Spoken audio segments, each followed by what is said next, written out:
Pemirsa, saling bantah terjadi antara Ketua TKN Prabowo Gibran Rosan Roslani dengan pengamat militer Koni Rahakundini terkait dengan Prabowo hanya akan menjabat presiden selama 2 tahun bila menang dalam Pilpres 2024. Keduanya juga punya pengakuan yang berbeda soal tawaran posisi wakil menteri untuk Koni jika bergabung dengan kubu Prabowo Gibran. Pak Rosan bilang ke saya hanya 2 tahun. Kalau Pak Prabowo bilangnya di atas panggung hanya 3 tahun. Pernyataan yang 2 tahun itu bukan datang dari saya. Terjadi saling tuding antara pengamat militer Koni Rahakundini dengan Ketua TKN Prabowo Gibran Rosan Roslani soal Capres Prabowo Subianto hanya akan menjalin jabatan presiden selama 2 tahun jika menang pada Pilpres 2024. Saya memahami kalau pada panik. Oke. Tapi saya mendapatkan perkuatan informasi itu, jadi bukan cuma diomongin ke saya oleh Pak Ambasador Rosan, tapi juga pernah didengar oleh Bapak Hasto Kristianto dalam pertemuan pengusaha di Singapura. Jadi kalau habis ini mau tanya sama Pak Hasto, Sekjen PDIP silahkan. Ternyata bukan saja Pak Rosan menyatakan pernah kepada saya, even Pak Prabowo di Singapura depan para pengusaha menyatakan hal yang sama, yang beda tahunnya. Pak Rosan bilang ke saya hanya 2 tahun. Kalau Pak Prabowo bilangnya di atas panggung hanya 3 tahun. Mau 2 tahun, mau 3 tahun, menurut saya ini yang tidak boleh terjadi.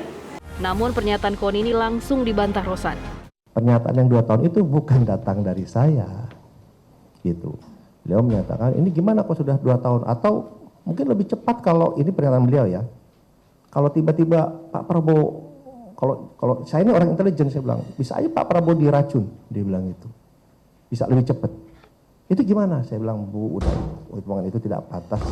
Ya udahlah, itu Bu, jangan kita sih tidak ada pikiran seperti itulah, janganlah gitu. Ini pernyataan beliau gitu, bukan pernyataan saya. Rosan bahkan menyebut dalam pertemuan saat itu, Koni meminta jabatan Wakil Menteri Luar Negeri atau Wakil Menteri Pertahanan. Sebelum pulang, Bu Koni bicara ke saya. Kita bicara berdua. Intinya beliau ternyata ingin menjadi Wakil Menteri Luar Negeri, pernyataan beliau, atau Wamenhan, tapi lebih pengen jadi Wakil Menteri Luar Negeri. Saya bilang, Bu, itu bukan domain saya, tapi kalau Ibu bekerja, Ibu ke Pak Prabowo, mungkin ada penilaian lain, itu prerogatif Pak Prabowo. Silakan disampaikan ke beliau. Janji atas bujukan Ekselensi Rosan kepada saya untuk bergabung di 02, itu saya ditawari. Catat ya, saya ulangi. Saya ditawari. 3 kali saya ulang ya, saya ditawari. Apakah mau menjadi Wamenhan atau Wamenlo? Dan waktu itu saya langsung jawab, bos, jangan PHP.